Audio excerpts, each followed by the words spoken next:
Welcome to Agency Bytes, a podcast for agency owners, hosted by agency veteran and coach Steve Guberman. Agency Bytes is a podcast focused on delivering actionable agency information from agency experts in about 25 minutes. Why 25 minutes? Because who has the attention span for much more these days? And you can squeeze in a listen between meetings with time for a bathroom break or coffee refill before your next meeting. Welcome to Agency Bytes, a podcast dedicated to helping creative entrepreneurs thrive. I'm Steve Guberman from Agency Outsight, where I help agency owners build the business of their dreams. Today, I'm thrilled to be joined by Yael Morris of Decode Insights, who dives deep into buyer psychology to unveil the real reasons customers buy or don't buy. Through one-to-one customer interviews, Yael deciphers the struggles and desired outcomes that drive decisions, giving businesses a human-level understanding of what truly matters to their customers. I'm excited to learn more about what makes buyers say yes, and I'm excited to have you kind of bring us into that fold. So thanks for joining me today. Thanks, Steve, for having me on this podcast. I'm really excited for this conversation. I am too. So how did you get into this business of all things to understand the customer's mindset? It's a really great question. Totally unintentional journey, I'd say. I started off in sales, selling granola bars across Canada into grocery stores. And we were in an insanely competitive category over COVID, and our sales kind of just went flatlined. And I said to our team, we're going to stop selling for a little bit because we're getting rejections left, right, and center.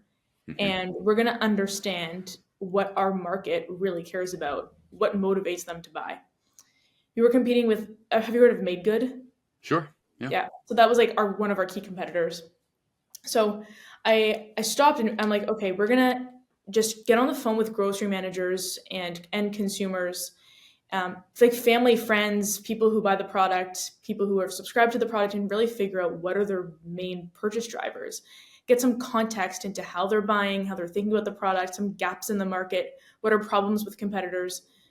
And from these insights, we realized, well, we need to change our positioning and our packaging and our price point, and people don't care about some of the features that we're, promoting. So we changed the product formulation and nutrition. And about 8 months later, when there was a relaunch, rebrand, products started to fly.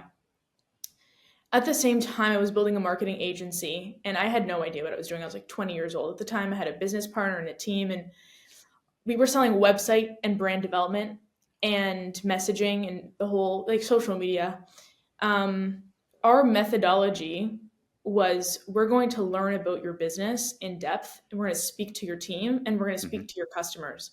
Our thought process was, if we're going to build you a website, the website is for the customer. So we need to understand what do they care about? What do they need to see? So in that process, we were asking them these, questions that were not just like, okay, why do I buy the product? It wasn't that kind of question. We would get into the whole psychology of them. And then we would deliver these websites and marketing materials. And we would also say to our client, by the way, we got these insights that you probably want to know. And our clients would say, oh, wow, we've never really thought about our business that way. And we needed to make these changes to our customer experience and our product service. And we realized over time, we were making a bigger impact with these insights than we were with the marketing. And then over time, businesses started to hire us just for our methodology. They were like, we don't care about the website. We want your process of how you get these insights from our customers. Interesting. Wow. So you killed the websites, stopped doing all that, focused and doubled down only on the process for customer insights. And you do that direct, mostly in the tech space now, direct to clients. You're not partnering or subbing out from marketing agencies, et cetera, or are you also partnering with them? No, not partnering at this moment. No. Okay. So, but you've got a background in psychology, right? I don't have a background in psychology. Oh, you don't? Okay. Interesting. No. So this is all like learned over time on the granola bar's dime of, this is really what we're going to pull out of the customer to find out what matters to them. And now you've really dialed in this process to work with some pretty decent brands on understanding their customers. Why would they talk to you versus just fill out a form on Jotform or something like that? Like what's the benefit there? People need to be probed and stimulated to get certain type, just like we're doing right now, this kind of conversation, you need to be asked the right questions, and the conversation needs to be framed in a certain way to get people to say and reveal these truths that they really feel and experience to you. Yeah. And when you're answering a survey, it's like, first of all, I don't know if people are taking it fully seriously. Oftentimes they're not. They just want to get through the survey. The questions are often leading. And a conversation allows you to dive into the context of how someone is experiencing or has experienced something. Without the context, you're just kind of given with this like surface level insight. You don't really know the why behind it. Right. And if you don't know the why and you don't have the color around, what someone is saying, you can't really make sense of that or make it actionable. Yeah. The thing that I find super interesting is so many people are like, yeah, we just kind of innately know what our customers want to hear. Or like you said, the website is about the customer, and so many brands, whether they're marketing agencies or, product levels websites, they're all about themselves and not thinking about what the customer really wants or needs. And so your process really digs into the curiosity of what do they need, as opposed to making these assumptions or using a form of some sort. Yeah, I think that we have a natural tendency to veer on the side of what's comfortable and easy and the Mm-hmm. shortcut, which Mm-hmm. is, we're just going to go with our gut. Speaking with a VP marketing today, he said the same thing. He's like, yeah, it's a lot of just guesswork. We kind of just throw shit at the wall and we'll see what sticks. But you never actually know what resonates with your audience and why. And at the end of the day, I believe that all messaging should be customer driven messaging. Product should be product or customer driven product development. Mm-hmm. Because people are not actually buying your features. Right. They're not buying your features, which is like what marketing has become. It's been selling features and products, but people are not buying the product or the feature. They're buying a solution to their pain, and they're buying a desired outcome that they are wishing to have in their life.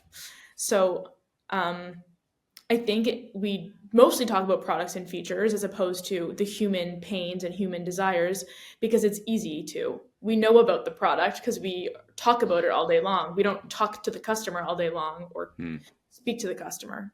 Yeah. What's interesting is I've always been taught and believe and encourage that like what we do in marketing and advertising and branding is just a good mix of art and science. And you're talking about the science side of it, of like, there is a true formula here that is going to work based on the benefits that we're talking about, not the features and the desired outcomes and not the assumptions and not the hyperbole. And the art part of it is more that gut that like, oh, blue is going to work better here. Or this is the typeface that aligns with this audience and that kind of thing. And so what you're leaning into is really like the science part of the marketing and advertising to formulate the right solution for the audience. I think it's like it equips the art side. Yeah. Like the more you have the empathy for the customer, and you can anticipate, like you really understand the walls that they run into before they find your product. If you understand those walls, if you understand those struggles, those moments of struggle, as Rob Moesta says, like then the creativity should become easy. That's my philosophy, whether it happens in real life or not, but it should become easy, the art part. That's where I think marketers they thrive when they have the truth about the people they're marketing to, and it's just, okay, now we can be creative. There's so many new unlocks here. Yeah, and I think that having led creative teams and been, I was kind of raised as a designer in the industry. When you have the right guidelines, it helps direct the work that you're trying to do, which things what you're saying, as opposed to I've just got a complete total blank canvas and where do I go and how do I start? And so if you've got some guidelines, like this is the thought process that the customer is thinking when they're going down an aisle looking for a granola bar, like whatever that thing is, it can point the creatives in the right direction as opposed to just let's let them run wild. 100%. I don't even think creatives like to fully run wild. They might not admit it, but they want a little bit of prodding and guidance along the way. They want to be grounded a little bit. Yeah. Yeah.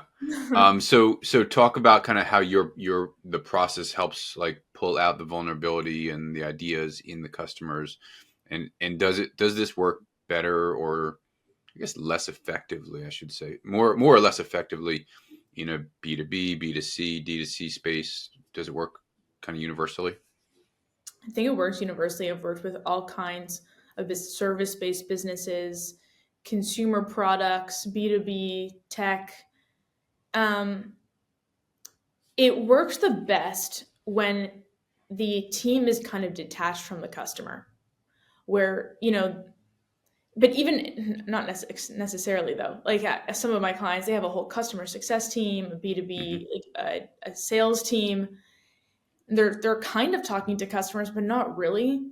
They're not having those kind of conversations. But I would say, if you are selling a consumer product, how, like, you're just putting the product on the shelf, for example, or you're just selling it e-commerce online.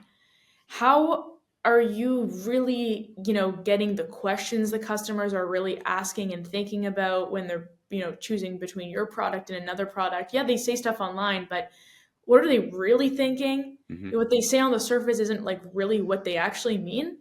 Um, and so when you get to in a conversation with them for 45 minutes, you're diving into, okay, like tell me your whole situation, your story. I'm not even talking about the product. Like we won't even talk about the product. We Wow. will talk about, how they came to realize they need this product, the problems they were having, the pains they were experiencing, why they were unable to achieve what they want to achieve, um, what they were considering beforehand, what was their pre-existing solution, if they even had one. um, and you go through all these kinds of questions. Yesterday I was speaking to a client's competitor's customer, Okay. and I was asking this guy these questions like, I have no idea about your competitor. I don't know a single thing about your competitor, and I don't know a single thing about you.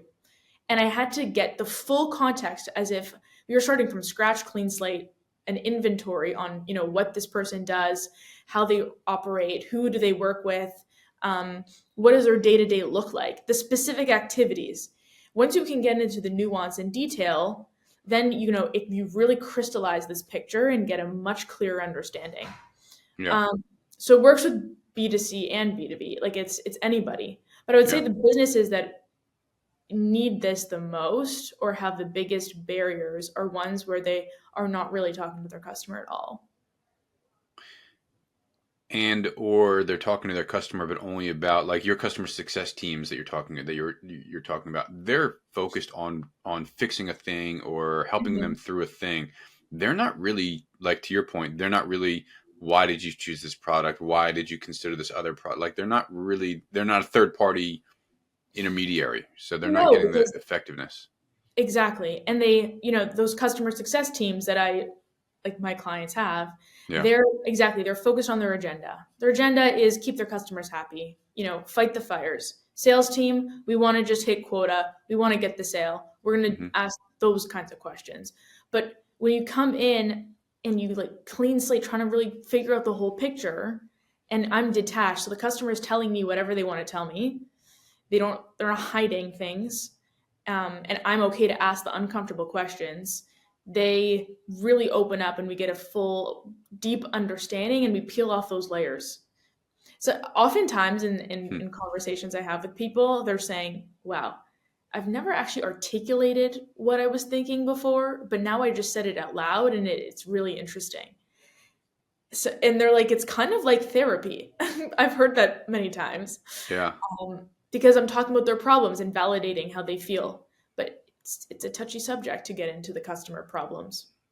And they're going to be way more guarded with a customer success agent or a salesperson or somebody from brand.com or whatever versus you, who you present yourself as like, hey, I might represent a company, but they're going to, because you're third party, they're going to be more open with you. Exactly. Yeah. And there's a way to build rapport in a relationship, right? Like, I go into a call and I'm just totally a human speaking with a Mm. stranger. I'm like, by the way, like, we know we've never met before. And here I'm from Canada, and I'll like do a whatever random introduction, and we'll talk about something totally unrelated, and we'll build a relationship for 5 minutes, and then we'll Mhm. get into the discussion. And I'll make Yeah. them feel comfortable, and they'll feel comfortable. And they're like, I don't care what I say to you because I know you don't want my money. You're not selling anything. If I'm not anything, you're selling trying to anything. make what they want to buy better. Exactly. Yeah. So why wouldn't they just be fully vulnerable and open with you? They're completely vulnerable and open with me. Yeah, Hmm. I it's really interesting. So much of it is psychology. So in most I guess in all corners of the marketing space right now, there is the threat, concern, value add, whatever you want to call it, of AI. How is that helping, hurting, interfering, whatever? Like, I don't know how you would even describe it, but how is it impacting your business? Really good question. Let me think about that. There's a few things that come to mind. I just don't know what to say first. Um, how is it helping me? It's helping me because when you have these insights and I then deliver them to my clients, there's a lot of ways to then use them Hmm. for messaging and asking questions. Um, like this is really valuable source of data that you can then use AI to help like make your life better. Just like ChatGPT, the better the data is in the platform, the Hmm. easier and more effective it is to use. The threats or potential threats or assumed threats maybe are people thinking that they can shortcut their understanding of their customer by using AI. Right. And the truth is, there is nothing that will replace. Like we spoke about previously, is that nothing will replace a human conversation. Hmm.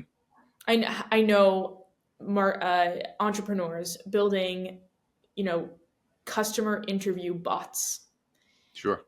for big teams, and I don't exactly know how it's going, but my hypothesis, and maybe this is my full bias into this, but my hypothesis is that you're not gonna get the emotional context required for a marketing team to leverage in messaging and storytelling Yeah. because it's the anecdotal, human, like human side of a conversation that brings the most value. And I think when you just rely on tools for your data and chatbots and ChatGPT, you're really limiting yourself. It's a shortcut, and you think that this is going to give you what you need, but it's really not. Um, so yeah, that's what I think. Yeah. I don't think that the interpretation is there. I don't think that the way that the robots can kind of digest information from a human, whether it's voice or typing or whatever, is nearly what. Sure, it can maybe do it faster, but I don't think it can do it as accurately from an emotional standpoint. And that's what you're trying to get at is the emotional response to a product or a service or messaging or a brand value points or things like that. Um, I honestly, I had a networking phone call with somebody yesterday, and I got off the phone and I was like, I think that was a sales robot. Like it just No way. felt like it didn't feel human. And maybe that's just the person. I don't know. Like they reached out to me on LinkedIn. They sent me a message that seemed kind of human. Their profile was a little, their photo was, the website had the same photo. And they didn't want to do a Zoom call. They just wanted to do a phone call. But I got off that call and I was like, that just felt a little too robotic to me. And so I feel like these things are showing up in our lives. Maybe I'm wrong, but at least in that instance, but they are showing up as tools of spend 15 minutes talking to this robot and we're going to glean some customer data on you. And that's just not going to be as effective. And how did you feel in that conversation? Like, did you feel like you were like shortcutting or like kind of just were you elaborative in your responses or questions? Were you It quick? wasn't. No, it just wasn't like a good flowing conversation. It was like, all right, Hmm. question, answer, and then it was like the prompt was thinking, what can I ask next, or something like that. And Right. there was no like warmth on the other side when I would like, so how long have you been at this place? And it was just very like matter of fact. There was no like it didn't feel like there was a personality. And again, maybe I'm wrong, and this person is just not a very warm and bubbly personality. And if so, I'm not going to say who it is or anything, but it was an odd feeling. And to your point, you have people in your ecosystem who are building these bots to interact with people and have conversations. And I can't imagine it's going to feel as warm and genuine as being on a Zoom call with you or a member of your team versus some chatbot that's an AI created persona. 100%. Like, I think because the feedback that I get from my interviews, from the person that I'm interviewing, is, wow, that was really enjoyable. Mm-hmm. And it's because we created some sort of relationship in this conversation. We're actually getting into our vulnerabilities about our like important problems and, real life issues. Mm-hmm. And we're sharing stories. I'm, at the same time, I'm not just like question after question after question. We're actually having real dialogue. Okay. It is a flowing discussion. It is, I like to believe that I'm a warm person. And we make it's a comfortable, warm, flowing discussion. And I can't imagine people would feel comfortable to share what they're sharing, or even think they're like, why would I even care to share this information? Is this person really listening to me, or is it a bot? Like, so much of it is the psychology of the conversation, where there's a third person, just like a therapist, right? Outside of my life, irrelevant, who's actually validating and listening to me for the desire to truly understand me. Yeah. I think that is, I don't know if a bot AI can replace that. Yeah. It's probably also the first time that many of the people you're interviewing have ever been felt seen, felt heard, given the opportunity to like, this product is garbage, or I really love this product, or like whatever the thing is that they're interacting with. I've never been asked, how do you feel about whatever the microphone you're using, or, the sandwich you had yesterday. Never, other than like some nonsense customer service email, rate us, 1 through 5. You click on it and it says thank you. Like, I think it's even more than that, though. As I'm here listening to you, it's even more than just how was your interaction with the product. Mm-hmm. It's about how you use the product, for what purpose. Like, tell me about your business. Tell me about your life. Tell me about how you function day to day. Tell me about what's important to you. Like, we're diving into we're not actually talking about the product. We're talking about like how is it the utility of it,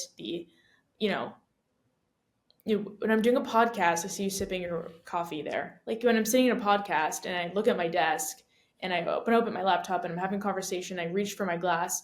Like, we what kind of conversation are you having, and what does it mean to you we talk about the situation, the context behind the product, and how it fits into their life, not the product itself. And most people are not going to be asking about that, because no one really cares to ask about that.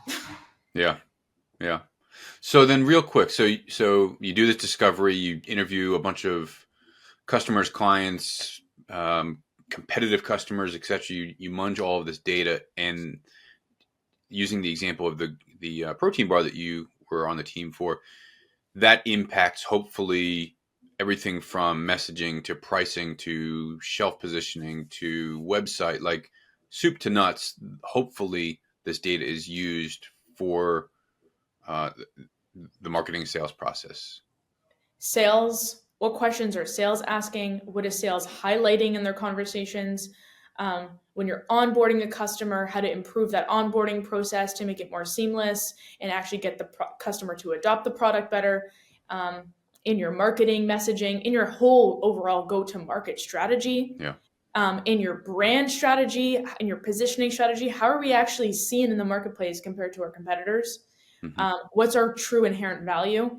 I'm working with a business right now whose products, now understanding the problem that the product is solving and the value that it brings to the business, and then the price of alternatives, their pricing, they can just dramatically increase their pricing, and I don't think anyone would say no. Wow. We're testing this out. But it's only because we actually understand now, okay, what were you doing before this product, and what has it done for you now? How has it impacted your business and your bottom line? So it impacts everything. Yeah. Yeah. And the value of it is got to be priceless when it's integrated properly, when it's done properly. I have a ton of agencies I know who do focus groups for various lines of products and services and things. How does what you do or your process of this kind of one-on-one interaction vary from like a group focus? Yeah. First of all, what questions are they? I don't. I've never been in a focus group. I'm not gonna lie. Okay. I've never been in a focus group. Um, but there's what's it called? Groupthink. Is that Hmm. what you call it? Groupthink. There are everyone's different biases. How do you have a flowing conversation where you're really speaking about your own? It's I mean it's more effective, maybe more qualitative to have many people in one focus group, but I think that having the one to one in depth, getting specific use cases, really getting into the context, having a full blown like hour long discussion about the full journey of the customer, Hmm. like the nuances, the little details, not just why did you buy this product, high level kind of discussion, but like the specific details. And you could probe them, and I can interrupt them. They can interrupt me. Like Yeah. we're really just having a conversation just like this. And the depth that you get there, I don't think can really happen in the same way with a focus group of say maybe 5, 10, 20 people who Hmm. everyone needs to turn to speak, and we're kind of going question by question. Um, this is it's deeper. It's deeper. Yeah, it's got to be, and especially in a group where I might give an answer that can impact and present bias for how the next person might answer, or things like that. And so I wonder if they would work well, kind of in a complementary environment, as opposed Possibly. to one or the other. Possibly. I'd also say, there are some uncomfortable truths that people admit to me in these conversations, Sure. about, you know, the hard things like money and time and these vulnerabilities that we all have Hmm. that they're sharing with me. Do they really want to, or will they be openly sharing these truths in a focus group? And by the way, these uncomfortable pains are what is most valuable to a marketer who can Yeah. speak to them. Yeah, super powerful stuff. I love it. I love that you found something that you're like super passionate about and that you can create such impactful results for your clients for. So I think that's got to be really meaningful to you. And I think It that's is. important. It is. Yeah. I love it. I love it, and they Awesome. love it. Yeah. Well, thanks for sharing your process and kind of little insights into how you decode customer thoughts and why they do what they do. Real quick, couple of random rapid fire questions that I just get a kick out of. First is, what's something that you just can't get enough of these days, whether it's a hobby or a book or a podcast or a show? I can't get enough of the unbelievable food in Tel Aviv, even though this is irrelevant to your listeners. But I No. Yeah. recommend anyone come to Tel Aviv and try the food because it's insane, and the vibes, incredible vibes. Very cool. What is a tool? And tool can be just a ubiquitous term for anything that you've integrated into your life, digital, physical, that you look back and you're like, how did I live without this thing? I'm not gonna lie, and this is gonna be a super generic response, but ChatGPT has been really invaluable to me in Hmm. creating it, like training it properly, and taking all the data that I've been collecting to spit out something pretty accurate for me and use Yeah. it. I Save typically me say lots of you time. can't say AI, but I didn't say it this time. So I'm going to follow Oh, that up with, do you create your own bots?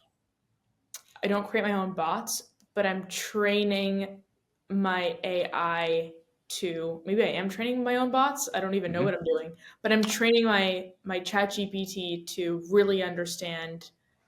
I guess I am. I am training a bot. Sorry, I don't like think of it as a bot, but I'm training my AI to really understand exactly what I'm looking for, specifically with the questions, and synthesizing the insights and themes properly so that when I share this information to my clients, it's what the AI produces is very much aligned with what I would do myself or even better. Gotcha. Yep. Yeah, I think I mean like you can create your own custom GPT in ChatGPT and Yeah. train it, and probably it's very similar to what you're doing. Yes. I've used it for a few kind of marketing activity tools where I train it to ask me questions that I can then answer back in video prompts and things like that. So yeah, it's interesting how different people are leveraging it. I'm super curious about that. Yep. And then finally, what is a really invaluable piece of advice that you would give to your younger self? Be patient. Hmm. Because I think I'm doing something that a lot of people are not thinking about. And I think there's some education and maybe, I don't know, getting people to really think about what I'm doing and to not be afraid to do that. Like I've gotten tons of, rejections and, we already do this and that kind of thing. No, they don't. They don't. You don't do it.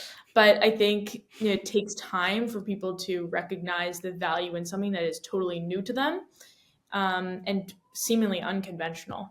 Mm-hmm. So be patient. Yeah. I love that. Yael, thank you very much for joining me. It's so great to just continue to get to know you further, and the value that you bring and your personality and everything is just amazing. So grateful for your time today. Thank you. Thanks so much. This was awesome. Talk soon, Steve. Thanks again for tuning in to Agency Bytes. If you know someone with expert knowledge on a topic that agency owners would love to hear about, go to agencyoutsight.com/podcast-guest and nominate them.